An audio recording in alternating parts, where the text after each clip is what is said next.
Hello friends, this is Kartik and welcome to K Pathshala. So friends, अब हम करेंगे statistics. जैसे कि हमारा चल रहा है टॉपिक उसका पार्ट 2 और आज ये फिनिश हो जाएगा टॉपिक। जितना भी ये एक वीडियो लास्ट में आया इसमें फिनिश कर देंगे। अब स्टैटिस्टिक्स में किया क्या था हमने, सबसे पहले तो हमारे पास मैंने बोला था 3 टाइप्स के होते हैं, मैथमेटिकल, पोजिशनल और कमर्शियल। कमर्शियल नहीं था, मैथमेटिकल और पोजिशनल का हमने मीन मीडियन मोड कर लिया, उसकी प्रॉपर्टी सारा कुछ कर लिया। उसके बाद हमने मेजर ऑफ डिस्पर्जन स्टार्ट किया था, जिसमें मैंने बोला था 4 टाइप्स हैं। और 4 टाइप्स में से मैंने क्या कहा था कि मेजर ऑफ डिस्पर्जन 2 टाइप्स का होता है। एक तो क्या होता है हमारे पास, एक एब्सोल्यूट होता है और दूसरा क्या होता है, रिलेटिव होता है। अब ये दोनों हमारे पास 4 टाइप्स के मैंने बोला था होती हैं। और इसमें 4 टाइप्स में से फर्स्ट टाइप हमने कर ली थी। फर्स्ट टाइप क्या थी हमारे पास, रेंज, वो हमने कर लिया था। इसके बाद क्वार्टाइल, मीन डेविएशन और स्टैंडर्ड डेविएशन थे, तो वो अब हमने करना है। और नेक्स्ट करेंगे जो भी है हमारे पास रिग्रेशन, और जो भी हमारे पास होता है रिग्रेशन और क्या होता है, चलो जो भी है देख लेते हैं हम। अब सबसे पहले देखते हैं, हमारे पास रेंज हमने कर लिया था, वो देख लेना पिछली वीडियो में। उसमें से जो रह क्या गया था तो वो मैं बताता हूँ। मैंने कहा था कि एब्सोल्यूट और रिलेटिव 2 तरह के होते हैं ना, तो रेंज हमारे पास क्या होगी, एब्सोल्यूट और रिलेटिव 2 तरह की होगी। तो एब्सोल्यूट तो मैंने सारा का सारा करवा दिया था। उसमें क्या था हमारे पास, रेंज की डेफिनेशन क्या करवाया था, लार्ज माइनस स्मॉलेस्ट वैल्यू। ये दोनों की वैल्यू माइनस करने तो क्या आती है, रेंज आती है। ये होती है हमारे पास एब्सोल्यूट वैल्यू। अगर हमारे पास जब तक पूछा ना जाए तब तक वो एब्सोल्यूट वैल्यू भी है।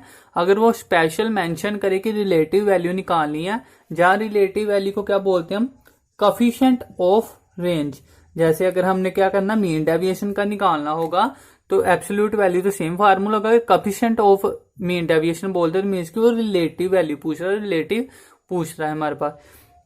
तो कोफिशिएंट ऑफ रेंज क्या होता है हमारे पास, उसमें क्या होता है कि सेम चीज आती है। आप तो जैसे हमारे पास लार्जेस्ट माइनस स्मॉलेस्ट किया, डिवाइड में क्या आ जाएगा, लार्जेस्ट प्लस स्मॉलेस्ट। तो ये फार्मूला होता है कोफिशिएंट ऑफ रेंज का, जिसको क्या बोलते हैं, रिलेटिव वैल्यू ऑफ क्या बोलते हैं, रेंज। रेंज का रिलेटिव हमारे पास आंसर जो होता है 2 टाइप्स की जैसे होती है, मैंने बता दिया था।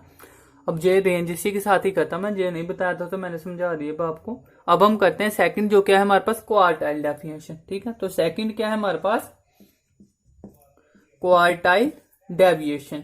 अब क्वार्टाइल डेविएशन को कैसे लिखते हैं तो मैंने बताया था, आप इसको कैपिटल क्यू और डी के साथ इसको हम डिनोट करते हैं।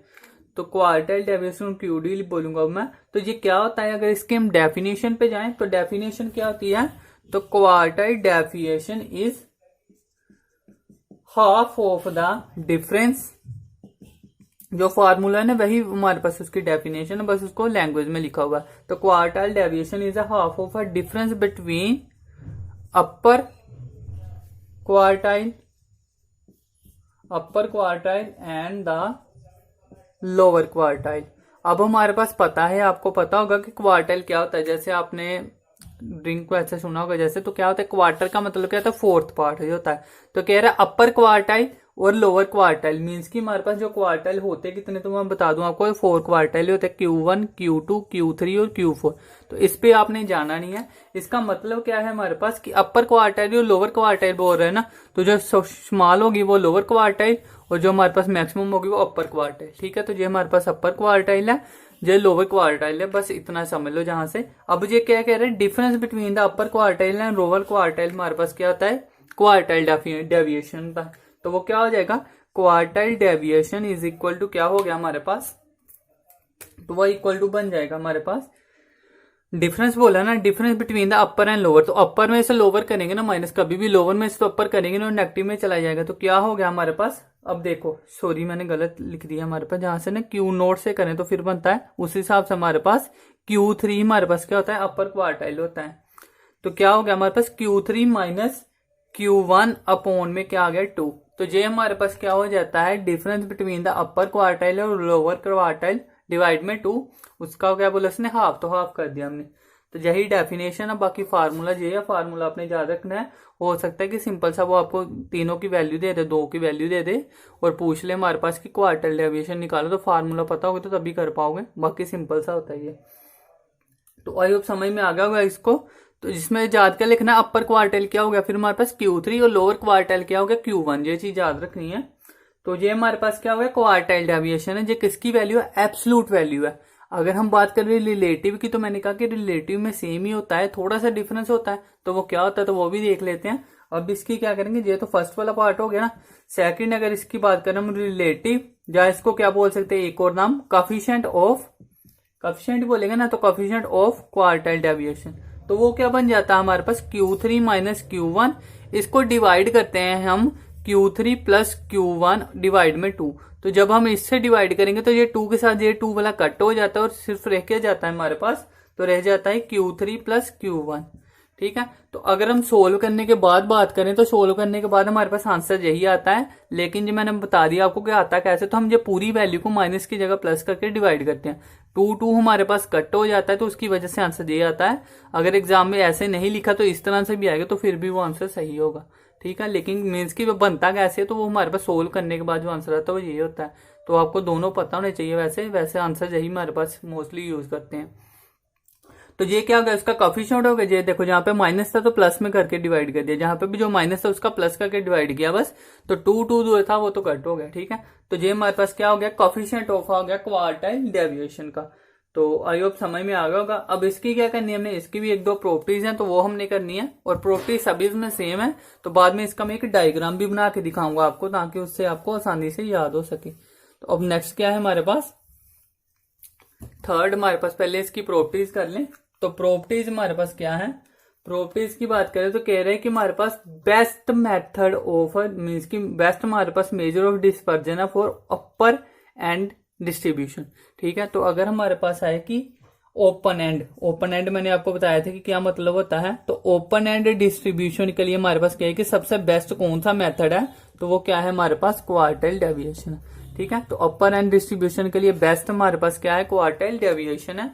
ये आपको नोट्स में मिल जाएगा, सही तरीके से लिखा हुआ, अभी मैं समझा रहा हूँ बस। ठीक है, तो ओपन एंड के डिस्ट्रीब्यूशन के लिए इसको यूज किया जाता है। फर्स्ट प्रॉपर्टी ये होगी इसकी, ज्यादा प्रॉपर्टीज नहीं। और दूसरी क्या है हमारे पास, जैसे मैंने कहा कि अनइफेक्टेड। अब अनइफेक्टेड का मतलब क्या होता है कि नो चेंज। ठीक है ना, तुम अगर कहीं पे अनइफेक्ट लिखो या नो चेंज लिखो तो सेम मतलब उसका मीन्स की चेंज कहाँ पे नहीं होता, तो हमारे पास चेंज ऑफ रीजन पे, चेंज ऑफ रीजन पे हमारे पास नो चेंज होता है। तो चेंज ऑफ रीजन मैंने क्या बोला था, प्लस और माइनस।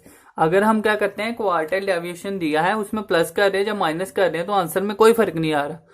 और हमारे पास चेंज कब आएगा, अफेक्टेड कब होगा हमारे पास, या चेंज कब आएगा, तो वो कब आएगा हमारे पास चेंज ऑफ स्केल पे। अगर स्केल पे हम चेंज करेंगे मीन्स की मल्टीप्लाई और डिवाइड में चेंज करेंगे तो हमारे पास आंसर में फर्क आएगा, क्वार्टाइल डेविएशन चेंज होगी।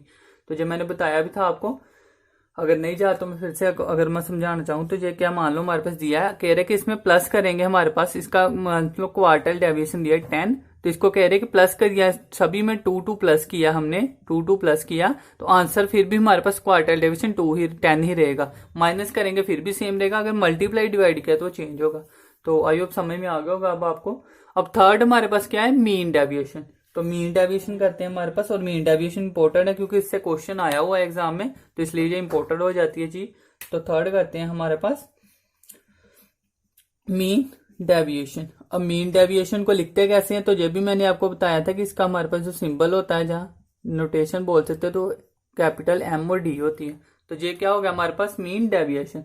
अब मीन डेविएशन की डेफिनेशन क्या है, तो mean deviation is the arithmetic mean of the absolute deviation taken from the centre value. तो क्या है हमारे पास, mean deviation is the arithmetic mean of absolute value,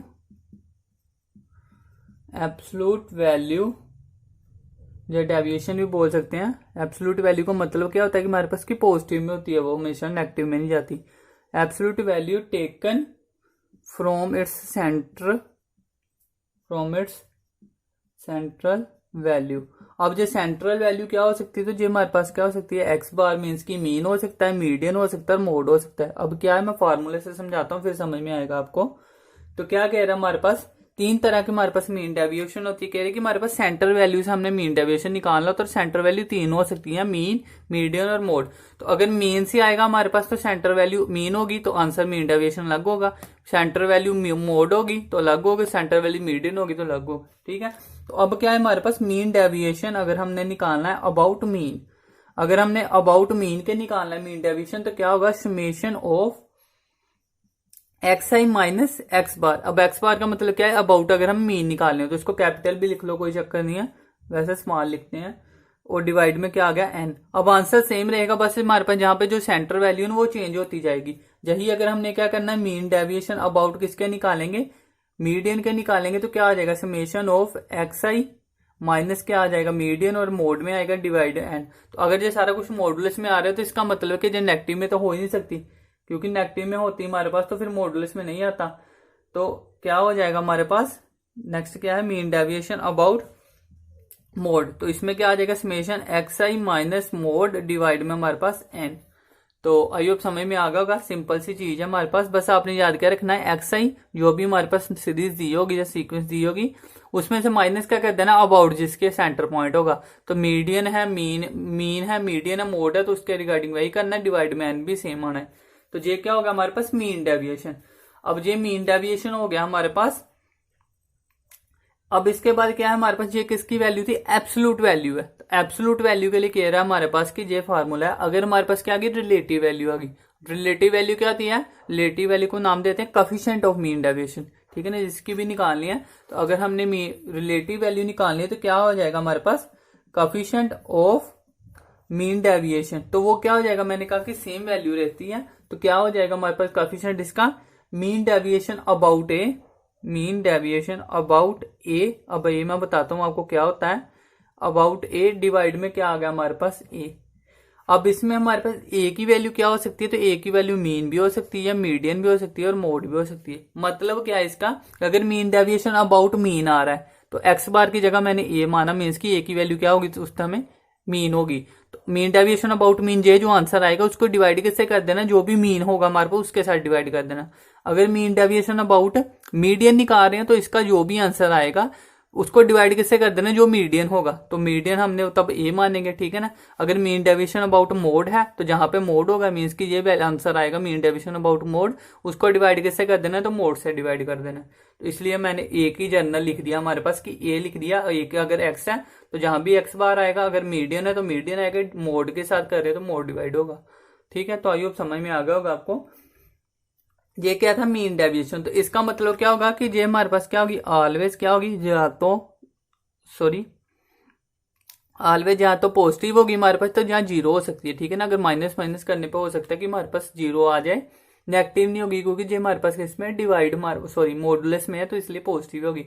अब इसके पहले जो मैंने किया था वो नहीं करवाया, तो क्वार्टाइल डेविएशन हमारे पास क्या कह रहे हैं कि कंटेन क्या कर रही है, नेगेटिव वैल्यू, कि क्वार्टाइल डेविएशन हमारे पास नेगेटिव वैल्यू भी कंटेन कर सकती है, ठीक है। तो वो मैं बता सकता हूँ, क्वार्टाइल डेविएशन हमारे पास नेगेटिव वैल्यू भी कंटेन करती है, सिर्फ क्वार्टाइल डेविएशन में मोस्टली होता है ऐसे। अब इसके बाद देखो हमारे पास मीन डेविएशन हमारे पास हो गया है, इसकी प्रॉपर्टीज है तो वो कर लेते हैं अभी। तो प्रॉपर्टीज सेम है जैसे बाकियों की होती है, सिंपल सी सारी प्रॉपर्टीज है। बाकी आपको नोट्स में सारा साफ साफ लिखा हुआ मिल जाएगा, तो वहां से आपको आसानी से समझ में आएगा। बस एक बार आप वीडियो से देख लोगे तो फिर आसानी से समझ आ जाएगा सारा कुछ। तो प्रॉपर्टीज करते हैं हमारे पास। प्रॉपर्टीज सबसे पहले अगर हम बात करें प्रॉपर्टी क्या है हमारे पास, तो कह रहे हैं कि mean deviation taken from a median. अगर मीन डेविएशन हमने कहां से निकाले, मैंने बोला मीन, मीडियन और मोड सबसे तो निकाल सकते हैं ना। तो मीन डेविएशन अगर मीडियन से निकाले तो मिनिमम होता है। तो क्या कह रहे हैं, mean deviation about median, about median is minimum. कि अगर हमने मीन, मीडियन और मोड तीनों से आंसर निकाल लिया तो उसमें से मिनिमम आंसर किससे आएगा, तो हमेशा किससे आएगा, मीडियन से आएगा, क्योंकि मीडियन क्या होती है, मिड वैल्यू होती है। इसके बाद क्या कह रहा है, if all the value taken by a variable x is constant k, the mean deviation is zero. क्या कह रहा है हमारे पास इसमें, पहले मैं लिख देता हूं फिर आपको समझ में आएगा। If all the value taken by a variable, कह रहे कि all the value taken by a variable x is constant which implies mean deviation is zero. क्या कह रहा है मीन डेविएशन, कह रहे कि all value taken from a variable, means कि हमने क्या करना है, एक्स आई माइनस क्या कर रहे थे, मीन कर रहे थे ना। अब हमारे पास क्या है कि जहां पे हमारे पास जो टेकन कर रहे हैं, जो वैल्यू ले रहे हैं, वो क्या है हमारे पास वेरिएबल क्या है, कांस्टेंट है, मीन्स कि एक ही वैल्यू आ रही है। अगर वो कांस्टेंट वैल्यू होगी हमारे पास, तो जहां से जो मीन डेविएशन निकल के आएगा वो हमारे पास क्या होगा, जीरो होगा। तो ये चीज समझाने की कर रहा है। तो इसके बाद नेक्स्ट प्रॉपर्टी क्या है, sum of a square of a deviation taken from mean is minimum. Sum of square of deviation taken from mean is minimum. मैंने क्या बोला अभी आपको कि मिनिमम वैल्यू कौन सी होती है हमारे पास, जब हमारे पास अगर मीडियन निकाले। लेकिन क्या कह रहा है हमारे पास, कह रहे कि अगर मीन से निकाल रहे हैं, क्या होता था मीन का फार्मूला एक्स आई माइनस एक्स बार अपॉन में एन जे होता था। कह रहे कि अगर इसका क्या कहते हैं sum of a square of a deviation, means की हमने क्या कर देना, इसका स्क्वायर कर दें। अगर इसका स्क्वायर कर देंगे तो वो कह रहे हैं कि हमारे पास वैल्यू क्या होगी, उसकी मिनिमम होगी। अब स्क्वायर होल का नहीं करना, वैसे जो बता दूं इसका स्क्वायर करना है बस। इसका स्क्वायर करेंगे तो जो हमारे पास आंसर आएगा वैल्यू, तो तब वो मिनिमम होगी। अदरवाइज मीन के मिनिमम नहीं होगी। मीन की कब होगी, अगर उसका स्क्वायर कर देंगे। अदरवाइज मीडियन मिनिमम होगी। ठीक है, तो ये वैल्यू थी हमारे पास। अब लास्ट हमारे पास वही जो चेंज वाली है कि अनचेंज्ड कब होगा, अनचेंज्ड कब होगा, चेंज ऑफ रीजन पे। चेंज ऑफ रीजन में लास्ट में जो डायग्राम बना कर दिखाऊंगा ताकि उससे सभी को आपको पता चल जाए कहाँ पे चेंज होता है कहाँ पे नहीं। चेंज कब होगा हमारे पास, स्केल पे चेंज हो जाएगा। ठीक है, बाकी आपको पता है इसका मतलब प्लस माइनस, कि प्लस माइनस करने पे कोई चेंज नहीं आएगा, मल्टीप्लाई और डिवाइड करने पे चेंज आ जाएगा। तो मोस्टली ज्यादातर हर जगह यही आता है, लेकिन हर जगह हमारे पास नहीं होगा। ये कई कई जगह पे चेंज होगा, तो वहां पे आपको फिर ये चीज का ध्यान रखना पड़ेगा। जैसे कि मोस्टली स्टैंडर्ड डेविएशन का या हमारे पास वेरिएंस का पूछते हैं, तो उसमें चेंज होती है ये चीज। वहां पे चेंज ऑफ रीजन और चेंज ऑफ स्केल का हमारे पास अलग होता है, थोड़ा सा फर्क होता है। तो वहीं से मोस्टली क्वेश्चन भी आया हुआ और एग्जाम में आया भी हुआ एक बार वहां से। तो वही हमारे पास सबसे इंपॉर्टेंट बनता है उस हिसाब से, स्टैंडर्ड डेविएशन और वेरिएशन, क्योंकि वो सेम ही होता है। स्टैंडर्ड डेविएशन का अगर हम क्या कर दे, स्क्वायर कर दे, तो वो क्या बन जाता है, वेरिएशन बन जाता है। ठीक है, तो इसलिए हमने क्या करना है, अब वही करने लगे जो सबसे इंपॉर्टेंट है, स्टैंडर्ड डेविएशन। तो क्या है हमारे पास स्टैंडर्ड डेविएशन, पहले इसको हम लिखे, फोर्थ है हमारे पास स्टैंडर्ड डेविएशन। अब इसको हम कैसे डिनोट करते हैं, तो कैपिटल एस एंड डी से हम इसको क्या करते हैं, स्टैंडर्ड डेविएशन को डिनोट करते हैं।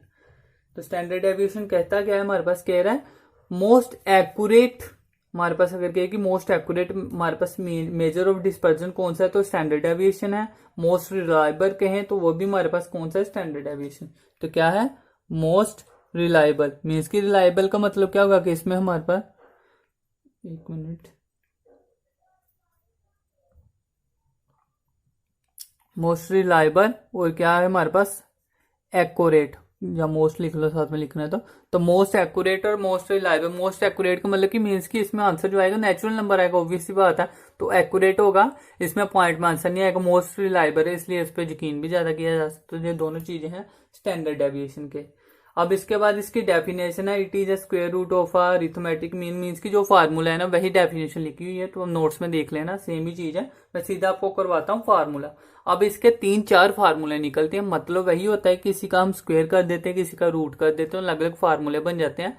उसमें से जो सबसे ज्यादा इंपॉर्टेंट फार्मूला मैं आपको बता देता हूँ कौन सा। लिख मैं सारे देता हूँ, लेकिन आपको इंपॉर्टेंट बता देता हूँ जो आपको जरूर याद रखना है। ठीक है, तो सबसे पहले अगर हम बात करें इसको डिनोट कैसे करते हैं, तो हमारे पास स्टैंडर्ड डेविएशन, ये तो एस डी मैंने शॉर्ट में लिखा ना, इसकी नोटेशन वैसे क्या होती है, तो इसकी नोटेशन इस तरह से होती है, सिग्मा के जैसे, सिग्मा ही बोलते हैं आई थिंक इसको। तो हमारे पास क्या है जे, मुझे दिमाग से स्किप हो गया, चलो जो भी हम आप याद रख लो, जी हमारे पास क्या होता है, सिंबल होता है। तो क्या हो जाएगा, standard deviation is equal to क्या हो जाएगा, तो इसका फार्मूला एक तो होता है हमारे पास समेशन एक्स आई माइनस एक्स बार मतलब मीन, इसकी कर दी हमने स्क्वायर और डिवाइड कर दिया एन से। अब जब भी मैंने वैल्यू बताई थी आपको कि ये वैल्यू क्या होती है हमारे पास, अगर हमने क्या कर रहे हैं मीन डेविएशन, तो इसमें ये वैल्यू मिनिमम होती है विदाउट स्क्वायर रूट के। ठीक है ना, अगर उसका स्क्वायर रूट कर दिया तो वो क्या बन गया, स्टैंडर्ड डेविएशन बन गया, वही चीज है। और इसको लिखने का क्या वजह होता है, इसका मतलब यही है। और क्या लिख सकते हैं इसको, समेशन एक्स आई का स्क्वायर अपॉन में एन माइनस समेशन एक्स आई अपॉन एन का होल स्क्वायर। तो ये हमारे पास दूसरा नंबर है, इसको हम इस तरह से भी लिख सकते हैं और इसी वैल्यू को हम इस तरह से भी लिख सकते हैं। रूट में हमारे पास क्या आ जाएगा, समेशन एक्स आई का स्क्वायर अपॉन में एन और माइनस एक्स बार का स्क्वायर। अब आपको देखो कि इसमें कोई फर्क ही नहीं है। एक्स बार का मतलब क्या होता है, मीन का मतलब, ये मीन का फार्मूला लगा है समेशन एक्स आई अपॉन एन, तो मीन की वैल्यू जहां पे लिख दी है तो ये फार्मूला बन गया। अब इसी को जब हम क्या करेंगे, बेस सेम रख लेंगे तो इसको सोल्व करेंगे तो उसके बाद ये बन जाता है। लेकिन इसमें से आपको याद रखने वाला कौन सा है, तो ये इंपॉर्टेंट है, इसको आप याद रखो। वैसे बाकी आपको एक क्वेश्चन के थ्रू हो सकता है कि किसी और तरह से भी आए, लेकिन जो एग्जाम में अभी तक क्वेश्चन आए हैं 2 बार, तो इसी मेथड को अप्लाई करके जल्दी निकलता है, मीन्स के आंसर तीनों से निकल जाएगा, लेकिन हमने टाइम बचाना है। तो उस हिसाब से हमने देखना है कौन सा तो ये बेटर है हम सारे। अगर मीन दिया तो ये बेटर है, अगर मीन नहीं दिया होगा, ठीक है ना, तो फिर क्या दिया होगा, एक्सरसाइज निकालना है हमने, तो फिर एक्सरसाइज के लिए हमारे पास पहले जे निकालना पड़ेगा, तो फिर जे मेथड अप्लाई होगा, ठीक है। लेकिन ये दोनों सेम ही है, तो वो आपको क्वेश्चन जब करोगे प्रैक्टिस के साथ आपको धीरे धीरे समझ आ जाएगा। तो ये तक क्या हुआ हमारे पास, ये थी हमारे पास एब्सोल्यूट वैल्यू। अब दूसरी क्या आएगी, इसकी रिलेटिव वैल्यू आएगी। रिलेटिव वैल्यू को क्या बोलते हैं, कोफिशिएंट ऑफ स्टैंडर्ड डेविएशन। तो कोफिशिएंट ऑफ स्टैंडर्ड डेविएशन क्या हो जाएगा हमारे पास, स्टैंडर्ड डेविएशन निकालेंगे पहले, इसका मतलब स्टैंडर्ड डेविएशन, उसको डिवाइड किससे कर देंगे, मीन से। अगर उसको मीन से डिवाइड कर दिया तो वो क्या हो गया, कोफिशिएंट ऑफ स्टैंडर्ड डेविएशन हो गया, मीन्स की रिलेटिव वैल्यू आ गई स्टैंडर्ड डेविएशन की।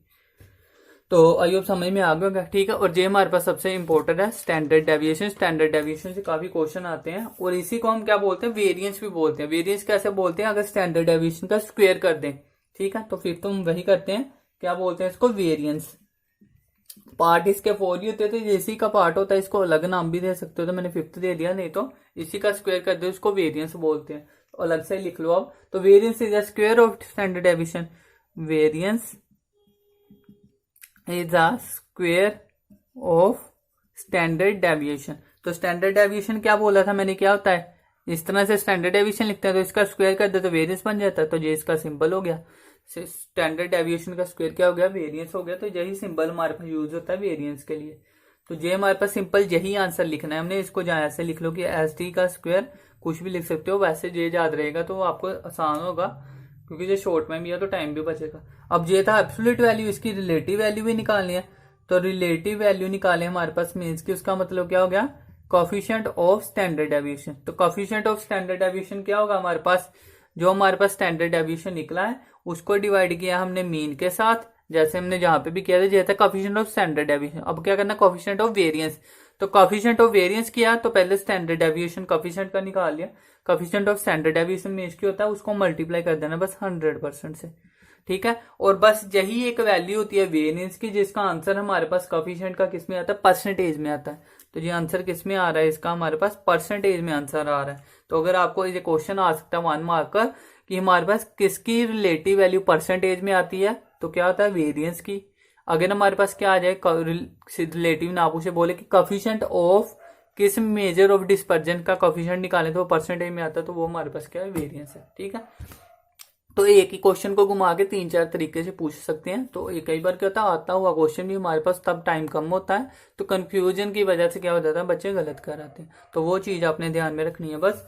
तो अगर वो किसके साथ होगी, अगर आपने प्रैक्टिस की होगी, अगर प्रैक्टिस नहीं है तो बस सारी चीजें क्या होगी, आपको माइंड में स्किप होगी ही होगी। तो ये चीज का आपने ध्यान में रखना है बस एक बार। तो ये क्या किया, स्टैंडर्ड डेविएशन वेरिएंस, मैंने कहा सेम बात है, तो इसके लिए जो प्रॉपर्टीज है मैं सारी दोनों की साथ में लिखने लगा हूं। तो जिस दोनों हो गए हमारे पास, अब इसकी क्या करते हैं, प्रॉपर्टीज करते हैं। और प्रॉपर्टीज इंपॉर्टेंट है, प्रॉपर्टीज से ही क्वेश्चन आए हुए हैं। मीन्स की अगर आप सिंपल आगे आपने प्रॉपर्टीज नहीं ना पढ़ी, तो आप लेंथी वे से करेंगे तो आंसर तो आएगा उससे भी, लेकिन वो होते क्या, प्रॉपर्टी बेस्ड क्वेश्चन होते हैं। अगर प्रॉपर्टीज आती होंगी तो आपको पता चलेगा कि ये तो काफी आसान क्वेश्चन है। प्रॉपर्टीज क्या करती हैं कि टाइम बचाती हैं बस, तो इसलिए प्रॉपर्टीज करना जरूरी है। अदरवाइज आप क्या कर सकते हो, क्वेश्चन हमारे पास लेंथी वे से भी निकल जाते हैं वो, लेकिन हमारे पास अगर कोचिंग ले रहे हो तो उसका आपको फायदा होना चाहिए। तो वही है कि आप टाइम बचा सको, नहीं तो क्वेश्चन हर कोई कर लेता है एग्जाम में। तो अब इसकी प्रॉपर्टीज करते हैं। प्रॉपर्टीज हमारे पास क्या है, if all the variable assumed by a variable are constant then standard deviation equal. Same बात है, वही मैंने जहां कहा बताया था, मीन डेविएशन में बताया था ना, कि अगर हमारे पास स्टैंडर्ड डेविएशन भी वही चीज थी ना, समेशन एक्स आई माइनस एक्स बार इसका मोड डिवाइड में, तो स्टैंडर्ड डेविएशन क्या होता है, बस इसका स्क्वायर कर देते हैं और इसका रूट कर देते हैं, तो वही स्टैंडर्ड डेविएशन बनता है। तो कह रहे हैं कि जहां पे जो जे वैल्यू ले रहे हैं ना, अगर वो कांस्टेंट है ना वैल्यू, तो इसका standard deviation is equal to 0 होगा। बाकी आपको थ्योरी में जो दिया हुआ तो वो नोट्स में पढ़ लेना, बाकी समझा दिया मैंने कि ये चीज होती है। यही हमारे पास कह रहे हैं कि जो हमारे पास टेक अज्यूम्ड कर रहे हैं या टेकन बोल लो उसको, कि कहां से वैल्यू लेते हैं, वो कांस्टेंट है। अगर वैल्यू यहां से टेकन कर रहे हैं तो वो स्टैंडर्ड डेविएशन क्या कर देगी, 0 कर देगी। तो ये फर्स्ट प्रॉपर्टी थी। सेकंड क्या कह रहा है कि हमारे पास अनइफेक्टेड कब होता है, इफेक्टेड कब होता है, तो मीन्स कि अनचेंज लिख लो या अनइफेक्टेड लिख लो, कुछ भी लिख लो। तो अनचेंज्ड कब होता है हमारे पास, तो सेम तरह का सभी के लिए ओरिजिन पे जाके क्या हो जाएगा हमारे पास, ये अनचेंज रहेगा, मीन्स की प्लस माइनस के लिए। और हमारे पास चेंज किसके लिए हो जाएगा अगर कहें तो चेंज हमारे पास किसके लिए हो जाएगा, स्केल के लिए हो जाएगा। स्केल आपको पता है मल्टीप्लाई और डिवाइड होता है, तो इन दोनों पे जाके हमारे पास वैल्यूज चेंज हो जाएंगी। अगर प्लस माइनस करें तो हमारे पास स्टैंडर्ड डेविएशन में कोई फर्क नहीं पड़ेगा, सेम रहेगा। अगर मल्टीप्लाई या डिवाइड करें तो वो हमारे पास चेंज होगी, ठीक है। ये था स्टैंडर्ड डेविएशन। अब इसके बाद क्या है हमारे पास, standard deviation of N natural number हमारे पास है, standard deviation of N natural number. और ये सबसे इंपॉर्टेंट है क्योंकि जहां से क्वेश्चन बनता है, मीन्स की क्वेश्चन जो एग्जाम में आया हो ना तो उसमें इसका यूज किया हुआ है, तो इसलिए जो इंपॉर्टेंट है इसको याद रखो। Standard deviation of N natural number हमारे पास क्या होते हैं, तो वो होता है हमारे पास रूट में 1/12 और साथ में क्या आ गया n के स्क्वायर माइनस 1। अब हमारे पास यहाँ पे क्या n नेचुरल नंबर है, n का मतलब क्या है कि अगर 10 नेचुरल नंबर तो 10 का स्क्वायर, 5 नेचुरल नंबर तो 5 का स्क्वायर, -1 डिवाइड में 12 करना है। जो आंसर आएगी वैल्यू वो हमारे पास क्या होगी, हमेशा परफेक्ट स्क्वायर होगी। तो परफेक्ट स्क्वायर है तो मीन्स कि इसका स्क्वायर रूट हो सकता है। तो अगर मान लो जहाँ पे 25 आंसर आया तो क्या आ जाएगा 5, तो वो हमारे पास क्या हो जाएगा, standard deviation of N natural number. Means की अगर मान लो 5 या 10 जो भी दिया होगा उस हिसाब से, ठीक है ना। तो ये हमारे पास इंपॉर्टेंट है, ये याद रखनी है। अब क्या कह रहा है हमारे पास, फिफ्थ है हमारे पास, इसको भी याद रखो, स्टैंडर्ड डेविएशन ऑफ, ये तो एन नेचुरल नंबर था ना, तो ये हमारे पास स्टैंडर्ड डेविएशन 2 वैल्यू, मीन्स कि अगर 2 ही वैल्यू दी है तो वो क्या हो जाएगा हमारे पास, रेंज डिवाइड में 2। अब रेंज का मतलब क्या कि बड़ी वैल्यू, लार्जेस्ट और स्मॉलेस्ट वैल्यू, तो 2 ही तो वैल्यू होगी, तो उसमें से दे लेना बड़ी छोटी कौन सी है। इसका मतलब क्या है, a-b/2, इसको मोड में कर दो, ठीक है ना। अगर आगे पीछे भी कर दो आप, 2 ही वैल्यू है उसका, इसकी माइनस कर दो बस, जो प्लस माइनस में कोई फर्क नहीं पड़ेगा क्योंकि मॉडल्स लगा दिया। तो इसको और करके जब भी लिख सकते हो सॉरी। अब ये तो आंसर है ना, अगर क्वेश्चन की तरह आ गया, अगर सिंपल आ जाए तो इसलिए मैंने दोनों वे बताई। कई बार क्या होता है एग्जाम में इसी तरह से पूछ सकते हैं ना कि ये लिख दे वहां पे मॉडुलस ना लिखे, प्लस लिख दे, डिवाइड में 4 कर दे या डिवाइड करे ही ना। तो इस तरह से एग्जाम में आपको पजल किया जाता है बस, सिंपल से क्वेश्चन के लिए भी। तो ये हमारे पास हो गया स्टैंडर्ड डेविएशन 2 के लिए और एन नेचुरल नंबर के दोनों के लिए, ठीक है। अब हमारे पास क्या होता है, और स्टैंडर्ड डेविएशन इज ऑलवेज क्या कह रहा है, या तो पॉजिटिव होगा और 0 होगा। तो ये भी ऑब्वियस बात है क्योंकि इसका आंसर किस में आ रहा है, स्क्वायर रूट में आ रहा है। तो स्क्वायर रूट में या तो प्लस आ सकती है वैल्यू या 0 आ सकती है। अगर स्क्वायर रूट में माइनस आ गया तो वो तो क्या बन गई, इमेजिनरी वैल्यू नहीं चली जाएगी, तो वो हमारे पास हो नहीं सकती इमेजिनरी वाली। तो इसलिए हमारे पास ये हमेशा क्या होगा, या तो पॉजिटिव होगा या 0 होगा, ठीक है। तो आई होप समझ में आ गया होगा आपको। अब ये किसके लिए था हमारे पास, वेरिएंस और स्टैंडर्ड डेविएशन दोनों के लिए सेम चल रहे हैं। अगर हम करूँ ना बात वेरिएंस के लिए तो वो भी सेम है, इन सभी के पूरे मेथड सेम है। बाकी फर्क कहाँ आएगा, तो अनचेंज और चेंज में फर्क आएगा। तो मैं बाद में आपको डायग्राम के साथ समझाऊंगा, तो तब आपको ज्यादा आसानी से समझ आएगा, ठीक है। तो मुझे लगता है कि जहाँ पे आपको जैसे, क्योंकि मैंने बनाए हुए नोट्स तो मुझे एक्सपीरियंस है किस तरह से याद रखना ज्यादा आसान है, तो उस तरह से मैं आपको बताऊंगा कि जहाँ पे आपको ज्यादा सही लगे। तो अभी मैं पजल नहीं करूंगा क्योंकि हमारे पास स्टैंडर्ड डेविएशन वेरिएंस में काफी सिमिलैरिटी भी है और काफी डिफरेंस भी है, तो वो अलग से मैं आपको बताता हूँ आगे डायग्राम में सारा आपको मिलेगा। अभी हमारे पास क्या है, तो इसी के साथ हमारे पास जो क्या होता है, मेजर ऑफ डिस्पर्जन थे। मेजर ऑफ डिस्पर्जन हमारे पास इसी के साथ खत्म हो गया है। अब मेजर ऑफ डिस्पर्जन 4 टाइप्स के होते थे, range, quartile deviation, mean deviation, standard deviation, ठीक है ना। अगर उसका स्क्वायर कर दे तो वो क्या बन जाता है, वेरिएंस बन जाता है। तो वो भी अगर लेना है तो 5 हो गए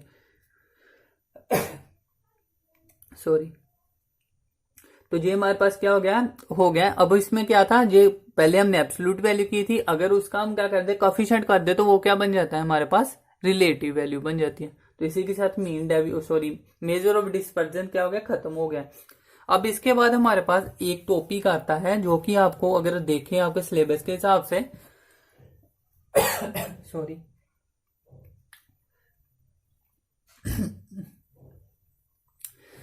अगर आपके सिलेबस के हिसाब से देखें ना तो हमारे पास एक टॉपिक है binomial distribution with mean deviation और स्टैंडर्ड डेविएशन। तो वो हमारे पास देखो तो उन्होंने टॉपिक किस में दिया हुआ है, प्रोबेबिलिटी में दिया हुआ है, ठीक है। तो वो प्रोबेबिलिटी में भी यूज हो सकता है। तो अगर आप देखो क्योंकि मीन डेविएशन और स्टैंडर्ड डेविएशन इसमें यूज हुआ स्टैटिस्टिक्स में, तो इसमें भी आ सकता है वो। लेकिन जो आपके एग्जाम में क्वेश्चन पूछे गए ना तो वो प्रोबेबिलिटी के हिसाब से पूछा गया है, लेकिन वो सेम क्वेश्चन है मीन्स की स्टैटिस्टिक्स में पूछे जा सकते हैं। तो मैं जहां पे कवर करवा रहा हूँ, बाकी आप प्रोबेबिलिटी के टाइम पे नोट्स में लिख सकते हो, जहां पे लिख सकते हो वो आपकी मर्जी है। लेकिन मैं जहां पे करवा रहा हूँ क्योंकि अभी आपको मीन डेविएशन और स्टैंडर्ड डेविएशन की समझ आ गई है, मीन क्या होता है, स्टैंडर्ड डेविएशन क्या होता है, क्योंकि तब करेंगे तो फिर आपको फिर से रिकॉल करना पड़ेगा। तो अभी आपको लिए थोड़ा क्या है रिफ्रेश होगा, तो इसीलिए मैं अभी यहाँ पे करवा रहा हूँ वो चीज। तो क्या करते हैं, यहाँ पे क्या है हमारे पास टॉपिक का नाम बाइनोमियल डिस्ट्रीब्यूशन। इसका वैसे प्रोबेबिलिटी में भी यूज हुआ, तो वहां पे मैं आपको बता दूंगा कि इसका यूज हुआ है, लेकिन मैं वहां पे अब करवाऊंगा नहीं आपको, लेकिन नोट्स में हो सकता है दोनों जगह मिल जाए आपको। तो बाइनोमियल डिस्ट्रीब्यूशन विद मीन और दूसरा क्या है हमारे पास स्टैंडर्ड डेविएशन। ठीक है, अब जो मैंने दो लिखे तो दोनों एक साथ नहीं है, मीन्स के इसका मतलब क्या है कि बाइनोमियल डिस्ट्रीब्यूशन एक बार मीन से और बाइनोमियल डिस्ट्रीब्यूशन एक बार स्टैंडर्ड डेविएशन, तो दोनों के लिए अलग होगा। तो पहले हम क्या करते हैं, इसको लिखते कैसे हैं, तो मैं पहले बता दूं बाइनोमियल डिस्ट्रीब्यूशन होती क्या है। तो इसकी डेफिनेशन क्या होती है, let X is the binomial distribution with, हमारे पास क्या आ जाएगा, एन एंड पी। अब एन एंड पी मैं बताता हूं क्या होते हैं। That's mean X binomial distribution हमारे पास एन कोमा पी। तो ये हमारे पास क्या होती है, इसकी नोटेशन होती है। बाकी नोटेशन पे आप जाओ, मतलब डेफिनेशन अगर आ जाए तो सिंपल ये चीज दी होगी तो आपको समझ में आ जाएगा, नहीं तो डेफिनेशन आएगी नहीं इतनी सिंपल वैसे। अब इसमें क्या होता है, एक तो पी है, एक एन है, और हमारे पास एक क्यू भी होता है। तो पहले मैं बताता हूँ कि सारी चीजें होती क्या है, फिर ही आपको वो समझ में आएंगी चीजें कि विद मीन और विद स्टैंडर्ड डेविएशन करना क्या है। तो पी क्या होता है, पी होती है हमारे पास probability of successor, probability of success, और क्यू क्या होता है, प्रोबेबिलिटी ऑफ फेलियर। अब जब प्रोबेबिलिटी अभी आ गया ना, तो इसमें आपको ज्यादा याद नहीं रखने वाली, आपको मैं चीज एक बता देता हूं बस कि प्रोबेबिलिटी का मतलब क्या होता है कि probability of A plus probability of A bar is equal two plus. तो यही होता है ना, ये क्या होता है, एक हमारे पास सक्सेस के लिए होता है, ये एक फेलियर के लिए होता है। कि पॉसिबिलिटी हमारे पास जैसे हेड टेल मान के चलो, ये कोइन है कोई, उसका अगर हेड आ गया तो सक्सेस आ गया। मान लो हमने क्या कहा, हेड कोई टॉस किया है और उसने कोई पर्सन जो है हमारे पास, उसने क्या मान लिया, हेड मांग लिया कि हेड आएगा। अब अगर हेड आ गया तो सक्सेस हो गया, तो ये हेड के लिए। अगर वो हेड नहीं टेल आ गया तो क्या हो गया, फेलियर हो गया उसका। तो उन दोनों को अगर कंबाइन कर दो तो इसकी प्रोबेबिलिटी क्या बनती है, 1। मीन्स की इसकी प्रोबेबिलिटी क्या, हाफ है, इसकी प्रोबेबिलिटी हाफ, तो इन दोनों को ऐड किया तो 1 ही बनता है ना। तो इस तरह से हमारे पास होता है। बाकी ये सिंपल था सबसे एग्जाम्पल समझाने के लिए, बाकी अलग तरह से भी आ सकती है। मतलब क्या है कि पी हमने एक क्या मान लिया कि सक्सेस जब आएगी तो उसको मान लिया कि प्रोबेबिलिटी, उसका नाम पी ले दे दिया। अगर प्रोबेबिलिटी हमारे पास फेलियर आ गया तो उसका नाम हमने क्यू दे दिया। तो अब हमारे पास होता है क्या है, पी हमारे पास, सॉरी क्यू हमारे पास क्या होता है, 1 माइनस पी कर दे, यही होता है ना। अभी मान लो जहां हमारे पास सक्सेस वाला मान लिया पी और फेलियर वाला मान लिया क्यू, तो दोनों का सम इक्वल टू क्या बोला था, 1। तो जहां से क्यू की वैल्यू 1 माइनस पी आ गई, अगर आप चाहो तो पी की वैल्यू भी क्या कर सकते हो, तो फेलियर वाली वैल्यू को मान लिया क्यू, तो क्यू क्या होता है 1 माइनस पी। और ये फार्मूला आपने याद रखना है, इसका यूज होगा। पी भी समझ आ गया, क्यू भी आ गया। अब एन क्या होता है, तो नंबर ऑफ वेरिएबल होते हैं, नंबर ऑफ ऑब्जर्वेशन होती है, जितनी भी हमारे पास एन नंबर दिए होंगे। ठीक है, तो एन क्या हो गया, नंबर ऑफ ऑब्जर्वेशन। तो आई होप समझ में आ गया कि ये तीनों चीजें। अब तीनों चीजें समझने के बाद अब आपको समझ में आएगा कि बाइनोमियल डिस्ट्रीब्यूशन विद मीन और स्टैंडर्ड डेविएशन क्या होता है। तो वो समझो, सबसे पहले किसके लिए करते हैं, बाइनोमियल डिस्ट्रीब्यूशन विद मीन। लिख लो जहां लिखना है, तो बाइनोमियल डिस्ट्रीब्यूशन विद मीन। अब मीन के साथ करेंगे तो बस आपको क्या रखना है, इसमें फॉर्मूला याद रखना है बस। तो बाइनोमियल डिस्ट्रीब्यूशन विद मीन क्या हो जाएगी, तो मीन इज इक्वल टू क्या हो जाएगा, एनपी। ये हमारे पास आंसर है, बस एनपी याद रखना है। अब इसमें क्या होगा, एन और पी। तो इसमें क्या होगा, आपको जहां तो क्यू की वैल्यू दी होगी तो क्यू से पी की वैल्यू निकाल लोगे, एन निकाल लोगे। जब सिंपल भी वैल्यू दी होगी सीधे तो आंसर निकाल लोगे। तो यही होता है हमारे पास, इससे ज्यादा हमारे पास कंफ्यूजिंग नहीं होती ये चीज। तो ये क्या हो गया, मीन हो गया। दूसरा क्या है हमारे पास, बाइनोमियल डिस्ट्रीब्यूशन किसके लिए है, विद स्टैंडर्ड डेविएशन। अगर स्टैंडर्ड डेविएशन के लिए बात करें तो उसके लिए क्या हो जाता है, एन पी क्यू हो जाता है। तो इसमें भी सिर्फ वही बात है हमारे पास, पहले एन निकालेंगे फिर पी और क्यू। अब एन कैसे निकालना है, तो वो हमारे पास होता है, कई बार एन निकालना होता है हमारे पास, बाकी पी और क्यू की वैल्यू तो दी होगी, क्योंकि अगर वो नहीं दी है तो आंसर निकल ही नहीं पाएगा। तो वो तो दी होगी, मीन्स की एक भी दी होगी तो चलेगा, पी की दी है तो क्यू की हम निकाल सकते हैं, जब क्यू दी है तो पी की निकाल सकते हैं। लेकिन हमारे पास क्या, एक वैल्यू तो होगी पी में, क्यू में से एक ना कोई होगी, और एन हमने निकाल लो। तो एन का फार्मूला क्या होता है, तो वो मैं आपको बता देता हूं क्या चीज है। इसके पहले आप क्या देख लो, जो चीज हमारे पास दी नहीं हुई लेकिन आ सकती है सीधी सीधी, बाइनोमियल डिस्ट्रीब्यूशन विद क्या किया हमने, स्टैंडर्ड डेविएशन। यही हमारे पास किसके साथ आ सकता है, विद वेरिएंस के साथ भी आ सकता है। तो वेरिएंस क्या आता है, स्टैंडर्ड डेविएशन का स्क्वायर कर दें अगर, ठीक है। तो स्टैंडर्ड डेविएशन का अगर स्क्वायर कर दे तो वो क्या बन जाता है हमारे पास, वेरिएंस बन जाता है।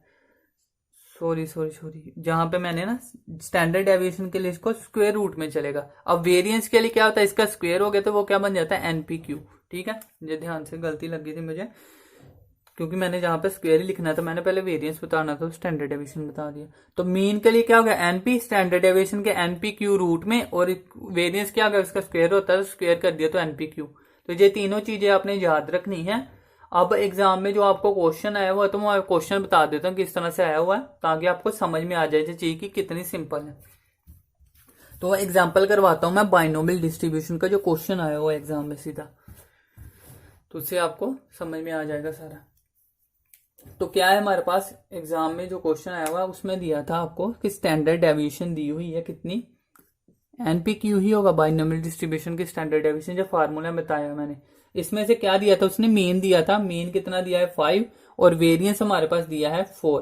तो कह रहा है कि फाइंड करो हमारे पास n फाइंड करने को बोला है। मोस्टली क्या था, n ही फाइंड करने को बोला गया। 2016 17 दोनों में क्वेश्चन आए हुए हैं, एक बार शायद बाइनोमियल डिस्ट्रीब्यूशन से आया और एक बार मीन डिस्ट्रीब्यूशन कहीं से आया, जो भी आया, लेकिन n फाइंड करने को बोला गया। ठीक है, तो अब इसमें क्या करना है, हमने फार्मूला लगाना है सीधा। तो फार्मूला क्या होता है हमारे पास, सबसे पहले क्या है हमारे पास NPQ डिवाइड में हम NP कर सकते हैं ना। देखो इसका मतलब क्या है हमारे पास, अगर हम इसकी देखें वैल्यू, हाँ यही है ना हमारे पास बाइनोमियल डिस्ट्रीब्यूशन। ये क्या है हमारे पास स्टैंडर्ड डेविएशन, और जो दूसरा क्या है हमारे पास, इसको चलो पहले ना नंबर ही दे दो फिर समझ में आएगी। तो देखो मीन डेविएशन अबाउट, क्योंकि ये बाइनोमियल डिस्ट्रीब्यूशन चल रही है ना, तो मीन का मतलब क्या है कि बाइनोमियल डिस्ट्रीब्यूशन अबाउट मीन है। तो इसका मतलब क्या होता है NP इज इक्वल टू 5, ये नंबर 1 दे दिया। और ये क्या है वेरिएंस है, तो क्या है binomial distribution about standard deviation. ठीक है, वेरिएंस नहीं स्टैंडर्ड डेविएशन है, तो वो क्या होता है हमारे पास, वो क्या बन जाएगा स्टैंडर्ड डेविएशन, जहां पे 1 मिनट वेरिएंस ही दिया होगा, जहां फिर हाँ वेरिएंस ही दिया था, वेरिएंस दिया है तो वो क्या बन जाएगा NPQ। तो वो कितना दिया है हमारे पास, तो वो दिया है हमारे पास 4।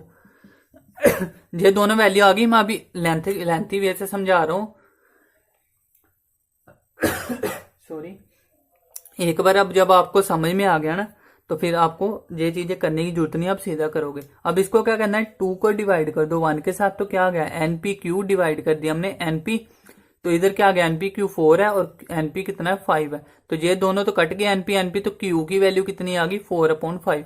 अब जब एग्जाम में करना है तो ये सारा का सारा आप नहीं करोगे, आपने क्या करना है, ये आपको पता है कितना NP है और ये NPQ है, तो आपने क्या करना है, ये NPQ है ना, तो मीन्स की ये ऊपर आएगी बड़ी हुई 3 है, इसके साथ अगर डिजिट देखो, तो अगर इसमें से डिवाइड करने का तो सीधा आपने क्या करना है, डिवाइड करने पे जो वैल्यू आ रही है वो क्या होगी, Q होगी, तो आपने 4/5 सीधा Q लिखना है। या ये भी नहीं लिखो, ये भी आप माइंड में कर सकते हो अगर करना है तो। Q की वैल्यू आ गई, P क्या होगा 1 - Q, तो 1 - 4/5 किया तो कितना बन गया 1/5। P भी आ गया, Q भी आ गया, और N हमारे पास निकालना है। और हमारे पास टोटल क्या दिया है हमारे पास, तो हमने दिया है कि बाइनोमियल डिस्ट्रीब्यूशन P भी आ गया, Q भी आ गया। अब हमारे पास क्या ये दिया हुआ है ना, NP इज इक्वल टू 5 दिया है, तो जहां से निकाल सकते हैं N निकालना है, और P की वैल्यू 1/5 है, तो 1/5 इज इक्वल टू 5, तो N की वैल्यू कितनी आ गई 25। तो देखो कितना आसान है, बस आपने एग्जाम में क्या करना है, सीधा ये आएगी वैल्यू, इसको माइंड में आप कर लोगे कि 1/5 P की वैल्यू है, तो आपने NP मीन्स की लिखना नहीं है, NP की जगह सीधा N और P की वैल्यू करनी है इक्वल टू 5, तो करोगे। ठीक है, ज्यादा से 10 या 15 सेकंड इससे ज्यादा नहीं लगेगी, लेकिन वो किसके साथ होगा, प्रैक्टिस के साथ। अदरवाइज आप स्टार्टिंग में पूरा लेंथी वे भी कर सकते हो, धीरे धीरे आपको समझ में आ जाएंगी ये बातें, तो फर्स्ट टाइम में नहीं आएगी। बाकी ये है कि मैंने आपको बता दिया। अब इसमें प्रोबेबिलिटी में इसलिए आया था क्योंकि जो P और Q है ना, तो वो क्या है प्रोबेबिलिटी ऑफ सक्सेस और प्रोबेबिलिटी ऑफ फेलियर है, तो वो चीज कहाँ पे यूज होती थी, तो वो प्रोबेबिलिटी में यूज होती थी, तो इसलिए प्रोबेबिलिटी में इसका यूज हो सकता है। ठीक है ना, और सिलेबस में आपके प्रोबेबिलिटी में दिया हुआ है, लेकिन मैंने आपको यहाँ पे भी बता दिया। ठीक है, तो अगर वहां पे आएगा तो वहां पे अब मैं बताऊंगा नहीं आपको, लेकिन रिकॉल करवा दूंगा अगर नोट्स में हुआ तो। आई होप समझ में आ गया होगा। अब हमारे पास नेक्स्ट जो इंपॉर्टेंट टॉपिक है हमारे पास वो क्या है, कोरिलेशन। तो कोरिलेशन करते हैं हमारे पास, कोरिलेशन। वेट एक मिनट में वाटर पी लो।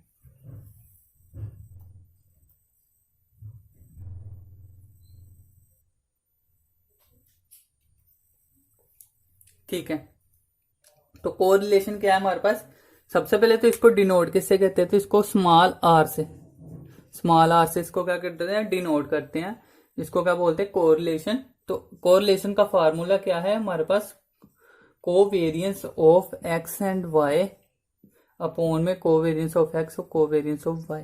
लेकिन ये फार्मूला आपको एग्जाम में आएगा नहीं, क्योंकि ये हम इसके लिए वैल्यूज निकालने पड़ते हैं और 1 मार्क का क्वेश्चन ही आता। सिंपल फार्मूला आ सकता है तो वो आप याद रख लो। बाकी इसकी प्रॉपर्टीज आती हैं सीधी सीधी, तो प्रॉपर्टीज आप याद रखो। प्रॉपर्टीज करते हैं जो कि हमारे पास इंपॉर्टेंट है। तो फर्स्ट प्रॉपर्टी क्या कह रही है हमारे पास, इट इज रिजिडली डिफाइंड।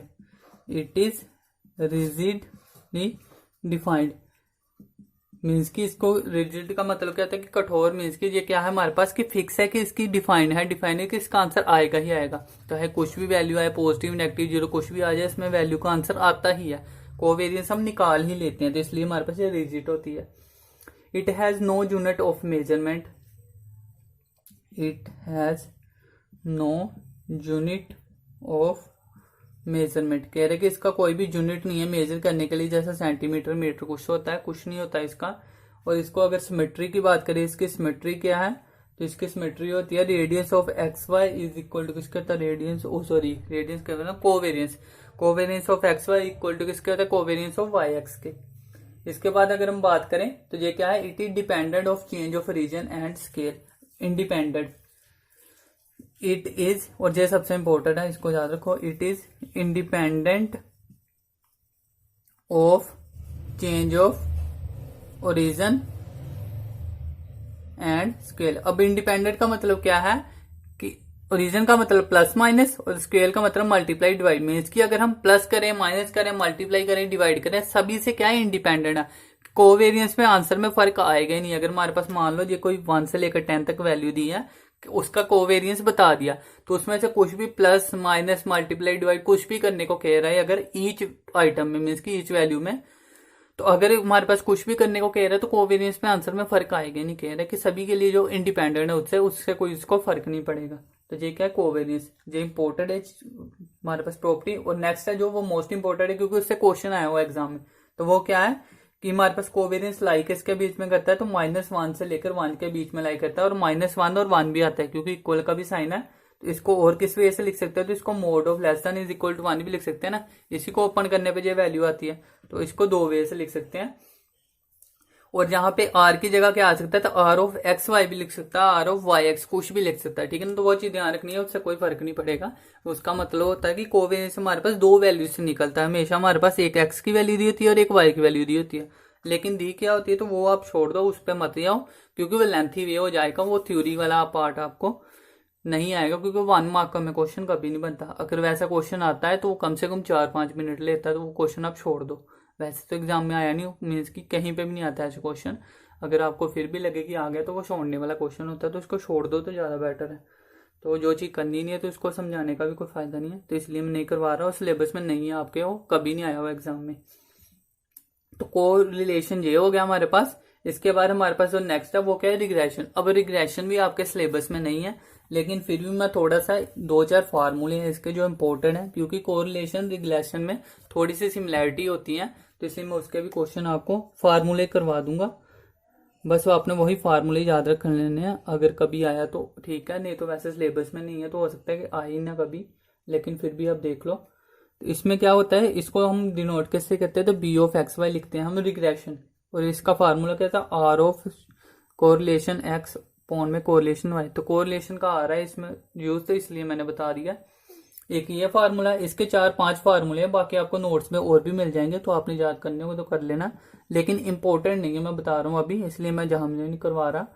तो अगर ना भी करो तो कोई फर्क नहीं है वैसे, लेकिन अगर आपने करनी हो तो कर सकते हो। दूसरा क्या है, Y minus Y bar is equal to B of Y X, X minus X. ये 3 फार्मूले आप याद रख लो, बाकी इसके अलावा भी 3-4 हैं, तो वो भी आपने रखने होंगे तो रख लेना। बाकी सिलेबस में आपको, नोट्स में आपको मिल जाएंगे, लेकिन मैं बता रहा हूँ कि सिलेबस में आपके हैं नहीं जी, ठीक है ना, तो इसलिए मैं ज्यादा इस पर जोर नहीं दूंगा। सॉरी। तो ये क्या हो गया, हमारे पास रिग्रेशन हो गया। अब इसके रिलेटेड हमारे पास रिग्रेशन की जो प्रॉपर्टीज है ना, तो वो इंपॉर्टेंट है, तो वो आप याद रख लो। प्रॉपर्टीज इसकी इंपॉर्टेंट है, तो प्रॉपर्टीज से क्वेश्चन आ सकते हैं, तो प्रॉपर्टीज याद रखो। क्या कह रहा है, बी ऑफ एक्स वाई। अब इसको रिग्रेशन ही बोलते हैं। बी ऑफ रिग्रेशन का मतलब है कि एक्स टू वाई अगर हमारे पास बी ऑफ वाई एक्स आ जाए तो इसका मतलब है कि डायरेक्शन वाई टू एक्स, ठीक है ना, जहां पे मैंने बताया दो वैल्यू होगी एक्स टू वाई या वाई टू एक्स, इस तरह से चलेगी वैल्यू। जे हमारे पास हो गया। अब ये दोनों क्या है, कह रहे कि can not be greater than one, means कि हमारे पास can not be greater than one, कि वन से ऊपर नहीं जाएगी। जो मेरे हमारे पास हमेशा ग्रेटर देन बोलना ना, मीन्स कि वन हो सकती है, जहां यही मैंने बोला था जहां पे भी अगर कोरिलेशन की बात करें कि वन से छोटी होगी जो उसकी इक्वल होगी, लेकिन उससे बड़ी नहीं हो सकती, तो वही चीज है हमारे पास। अब क्या कह रहे हैं, square of a product of two regression coefficient B less than one. सेम बात है कि लेस देन वन नहीं रहेगा हमारे पास, कि वन से ऊपर नहीं जाएगा हमारे पास अगर उसका स्क्वायर कर दे। ये तो ये है दिया ना हमारे पास रिग्रेशन, कह रहे कि अगर इन दोनों का क्या कर दे, स्क्वायर कर दें, तो वो लेस देन वन होगा, वन भी नहीं आ सकता। इसमें था कि ग्रेटर देन वन नहीं जा सकता, इसमें क्या है कि लेस देन वन मीन्स की इक्वल टू का साइन भी नहीं आएगा अगर हमारे पास क्या है स्क्वायर कर दे उसका। तो ये हो गया सेकंड। अब हमारे पास क्या कह रहा है कि बी ऑफ एक्स अगर पॉजिटिव है सॉरी, अगर कह रहा है हमारे पास बी ऑफ एक्स वाई हमारे पास क्या दिया है, पॉजिटिव दिया है, तो which implies B of Y X भी क्या होगा हमारे पास, पॉजिटिव होगा। सिमिलरली अगर ये नेगेटिव दिया है तो ये भी हमारे पास क्या हो जाएगी, वैल्यू नेगेटिव हो जाएगी। तो ये सेम सी चीजें हैं। इसके अलावा तो आपको और भी दो चार प्रॉपर्टीज मिल जाएंगी, लेकिन वो आप नोट से देख लेना क्योंकि ज्यादा इंपॉर्टेंट नहीं, तो मैं ज्यादा इस पर ध्यान नहीं दूंगा। आप ये एक याद रख लो, इंपॉर्टेंट है और ज्यादा, बी ऑफ एक्स वाई और B of Y to X. तो ये फार्मूला आप याद रख लो बस, क्योंकि ये क्या है, कोरिलेशन का फार्मूला है कि अगर रिग्रेशन एक्स टू वाई और रिग्रेशन वाई टू एक्स दोनों को मल्टीप्लाई कर दे वो कोरिलेशन बनता है। तो ये थ्योरी के फॉर्म में भी आ सकता है कि product of a regression from X to Y and Y to X is equal to correlation, तो इस तरह से भी आ सकता है। तो ये हमारे पास क्या था, प्रॉपर्टीज हो गई है रिग्रेशन की। इसके अलावा दो तीन मिल जाएगी, लेकिन इंपॉर्टेंट नहीं है तो इसलिए नहीं करवा रहा, नोट्स में आपने पढ़ लेना अगर पढ़ना होगा तो, सिलेबस में भी नहीं है वैसे आपके जो। तो ये हमारे पास क्या हो गया, कोरिलेशन और रिग्रेशन खत्म हो गया। अब मैंने कहा था कि कुछ सिमिलैरिटी करवाऊंगा मैं आपको, जो हमारे पास क्या है, चेंज ऑफ रीजन और चेंज ऑफ स्केल पे होती है। तो वो सारा का अभी मैं डायग्राम करवाने लगा हूं। तो सबसे पहले अगर हम देखें, जहां लिखते थे हम क्वांटिटी, जहां पे क्या आ गया, चेंज ऑफ रीजन, और जहां पे आ गया चेंज ऑफ स्केल, ठीक है। अब जो स्केल का हमारे पास हो गया, जो ओरिजिन का हो गया, और जो हमारे पास सेम हो गया क्वांटिटी। अब सबसे पहले बात करते हैं मीन की। मीन जिसको हम एक्स बार से डिनोट करते हैं, मीन पे चेंज ऑफ रीजन हमारे पास कह रहा होगा, इसका मतलब क्या होता है, प्लस माइनस, इसका मतलब होता है मल्टीप्लाई डिवाइड, ठीक है। अब इसमें क्या कह रहा है कि अगर हम किसी वैल्यू में प्लस कर रहे हैं या उसमें क्या कर रहे हैं, माइनस कर रहे हैं, तो जो आंसर में होगा उस पर भी हमारे पास प्लस या माइनस वही वैल्यू हो जाएगी। अब मैंने ए लेकर चला, मान लो सीक्वेंस कोई दिया 1 से लेकर 10 तक, इसमें हम पूरी वैल्यू में क्या कर दिया, ए ऐड किया, तो जो मीन होगा उसमें भी क्या हो जाएगा, ऐड हो जाएगा ए। अगर माइनस है तो माइनस हो जाएगा, तो उस तरह से लेकर चल रहा हूं। तो अगर प्लस माइनस किया तो मीन्स की मीन में भी हमारे पास क्या हो गया, ए ऐड हो गया या ए माइनस हो गया। अगर हम क्या कह रहे हैं, मल्टीप्लाई किया या डिवाइड किया, तो फिर भी हमारे पास उसमें क्या हो जाएगा, ए मल्टीप्लाई या डिवाइड हो जाएगा। मीन्स की चेंज ऑफ रीजन और चेंज ऑफ स्केल दोनों चेंज होंगे, मीन्स की दोनों का इफेक्ट पड़ेगा कि दोनों आंसर में चेंज आया है हमारे पास, ठीक है। इसके बाद अगर हम बात करें मीडियन की, मीडियन को जिससे डिनोट करते हैं हम कैपिटल एम से, इसमें क्या है कि जब हम प्लस और माइनस करेंगे तो तब हमारे पास क्या होगा, जो चेंज होगा। मल्टीप्लाई डिवाइड करेंगे तो तब भी हमारे पास क्या होगा, जो चेंज होगा। अब मोड की बात करें तो मोड हमारे पास कैपिटल जेड होता है, इसमें भी प्लस माइनस करें तो चेंज आएगा, मल्टीप्लाई डिवाइड करें तो चेंज आएगा, ठीक है। इसके बाद हम बात, अब ये किसके लिए था हमारे पास, मैथमेटिकल एवरेजेस के लिए क्या था, मैथमेटिकल और पोजिशनल एवरेज। मैथमेटिकल मीन थी और पोजिशनल मीन, मीडियन और मोड था। अब इसके बाद हम क्या पे जा रहे हैं क्या पे जा रहे हैं हमारे पास, कि जो हमारे पास क्या था, क्या बोलते थे इसको, deviation, measure of dispersion, sorry mind में नहीं आ रहा था, मेजर ऑफ डिस्पर्जन। वो क्या, 4 टाइप के हैं, तो वो भी हम कर लेते हैं। तो उसमें क्या आएगी, सबसे पहले अगर हम करें रेंज, रेंज की बात करें, रेंज हमारे पास क्या है, रेंज को सिंपल ही लिखते हैं। तो क्या है कि रेंज में प्लस माइनस करें तो हमारे पास क्या रहती है, जो चीज सेम रहती है। लेकिन जब हम मल्टीप्लाई या डिवाइड करें तो वहां पे क्या आता है, चेंज आता है, और चेंज वही आएगा, कुछ भी हमारे पास अलग सा चेंज आएगा कि अगर प्लस किया तो उस हिसाब से चेंज आएगा, मल्टीप्लाई किया तो वैल्यू में मल्टीप्लाई हो जाएगा रेंज के लिए। इसके बाद क्वार्टाइल डेविएशन था। क्वार्टाइल डेविएशन में भी जे हमारे पास सेम रहेगी और जे हमारे पास क्या हो जाएगी, चेंज हो जाएगा। अब इसके बाद स्टैंडर्ड डेविएशन, इसमें जे सेम रहेगी और जे हमारे पास चेंज हो जाएगी। इसके बाद हमारे पास क्या आ जाएगा, स्टैंडर्ड डेविएशन किया ना हमने, इसके बाद हमारे पास क्या है, कौन सी रहेगी, हाँ मीन डेविएशन। तो मीन डेविएशन की तो वही सेम रहेगा और जहां पे चेंज आएगा। ठीक है, अब जो मैं सेम इसलिए बता रहा हूं, देखो मीन मीडियन मोड में सभी में चेंज हो रहा है। अब इसमें जो मेजर ऑफ डिस्पर्जन है उसमें प्लस माइनस करने पे कोई चेंज नहीं हो रहा चारों में, और मल्टीप्लाई करने पे चेंज आ रहा है, मल्टीप्लाई से डिवाइड करने पे। इसके अलावा जो एक चीज में हमारे पास फर्क पड़ता है वो है वेरिएंस।